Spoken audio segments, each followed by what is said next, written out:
Hi, my name is Tamara, and you are watching Things Even a Monkey Should Know. Thanks so much for watching again today. As you know, if you've watched some of my other videos, I'm not a professional at this do-it-yourself stuff. I'm just a girl who's figured out that there are a lot of things around my house and out in the yard and on my cars that I can do myself and save myself a bundle of money and time usually, and hopefully you have saved both of those things now too. So I know if you've been watching the show, you saw that just about 6 months ago I replaced my old thermostat with a new thermostat. Well, unfortunately, that one has already decided to fail, and so I'm going to take that opportunity to show you how to install a different model today. Okay, so if your air conditioning and heating thermostat is broken as mine is, and it is cold outside, which means it's somewhere in the area of 60 degrees or lower in your house, the first thing you're probably going to want to have is a nice hot cup of tea or coffee. It can make all the difference. At least it can warm up your hands, if nothing else. The next thing that you want to have, of course, is going to be your broken thermostat. That's over there on the wall. You'll want to have a new thermostat. Now, if yours is still in warranty, then you might have gotten the same kind.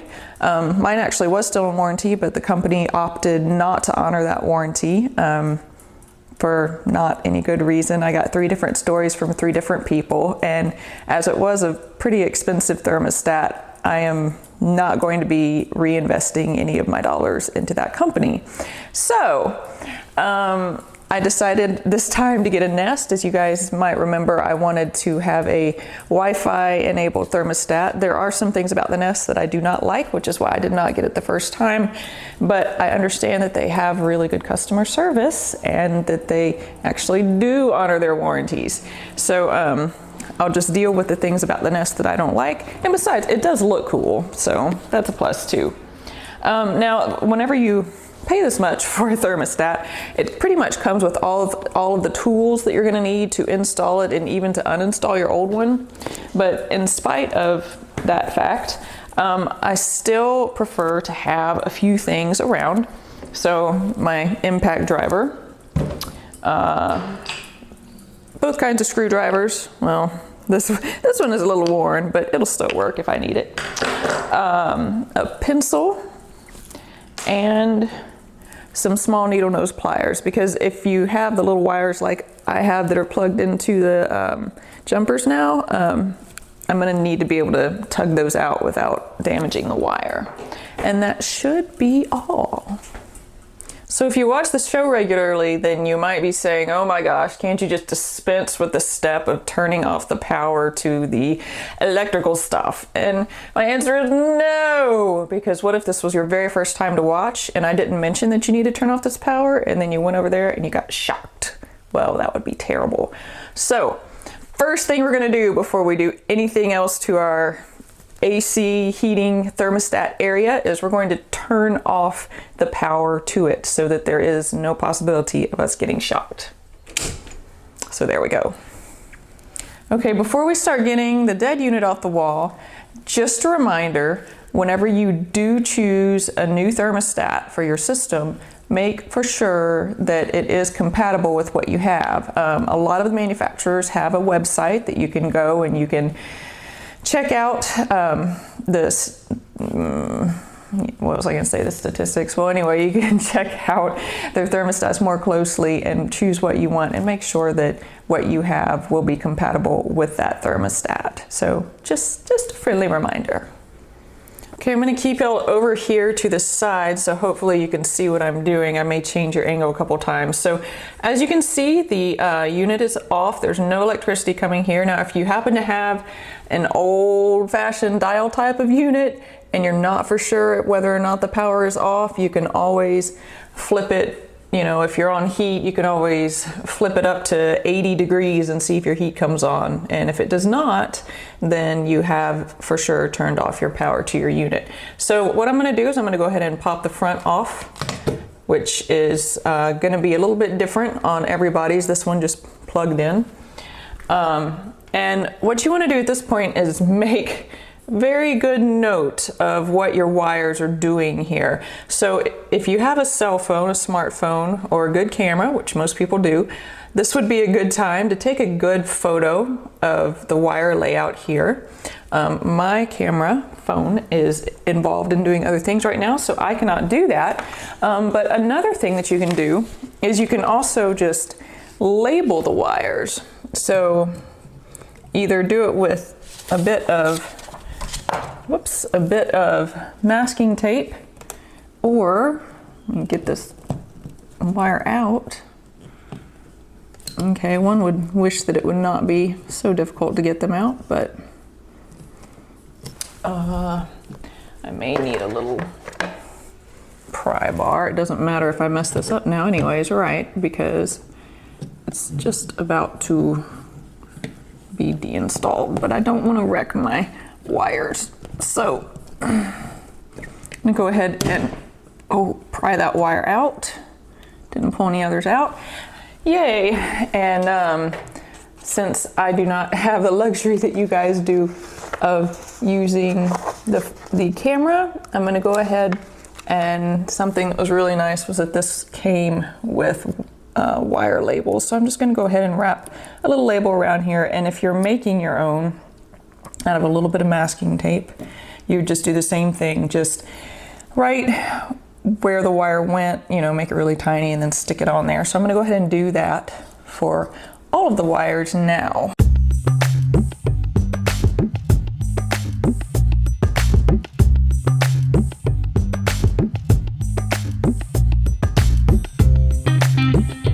Okay, so at this point, if you have wires that seem like they are prone to falling back into the wall, well, actually, before we even do that, let's go ahead and get this old plate out of the wall and just make sure that you keep hold of your wires so that they don't fall back into the wall.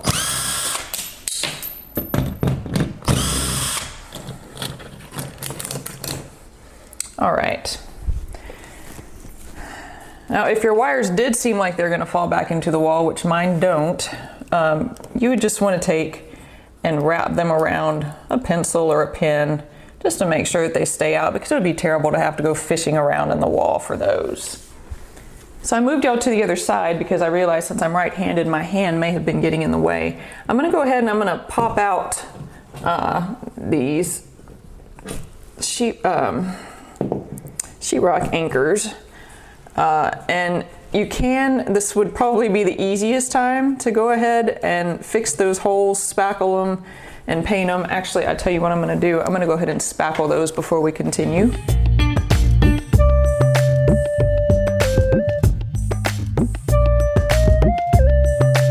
Okay, so now I'm ready to put the base of the new thermostat on. I'm gonna go ahead and shove all the wires through there. And this is nice because it has a little level up here in the top. I don't know if you can see that. My finger is blocking it. So I can make sure that I get it level to make sure that doesn't fall. I'm gonna grab the screws for it. It came with sheetrock screws, self-drilling sheetrock screws, which is really nice. So I'm gonna go ahead and just get one of those in here carefully.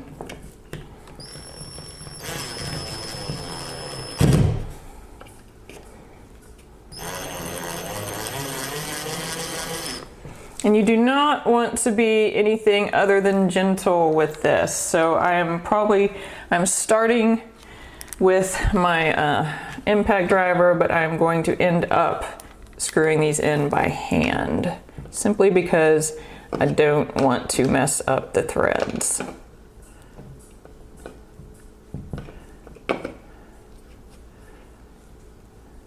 Or the sheetrock. Come on now. Trying to keep this straight and get the screw in. I'm sure there are better ways to do this. There we go. Okay, so now I'm going to finish tightening this up just by hand. Just so I don't over tighten or strip anything, or just make a big ugly hole in the sheetrock. Okay.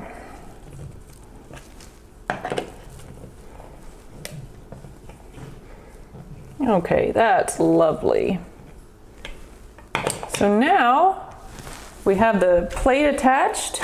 Now we're at the point where we can connect the wires. So all that entails is finding the, they're all kind of mushed together now, but just going through and removing the tags and pushing them into these little, let me see if you can see this.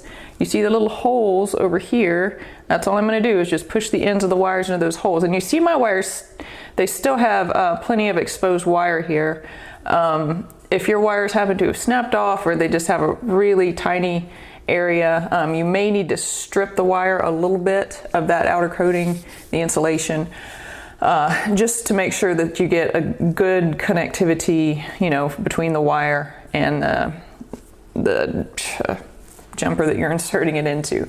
So I'm gonna go ahead and I'm gonna do that now. I'm gonna just tear off. So I've got the Y1. Make sure that they're straight too. This is another good reason to have those needle nose pliers in case you need to straighten the wires. And in this case, whoops, once the wire gets in there, okay, I just kinked it going in, didn't I?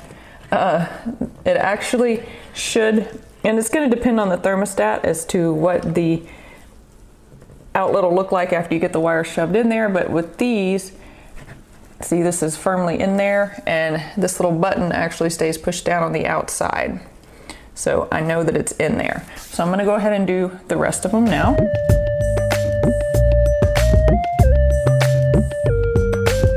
Okay, so again, I just want to make sure that you guys can see really well. I was tearing off the labels as I went.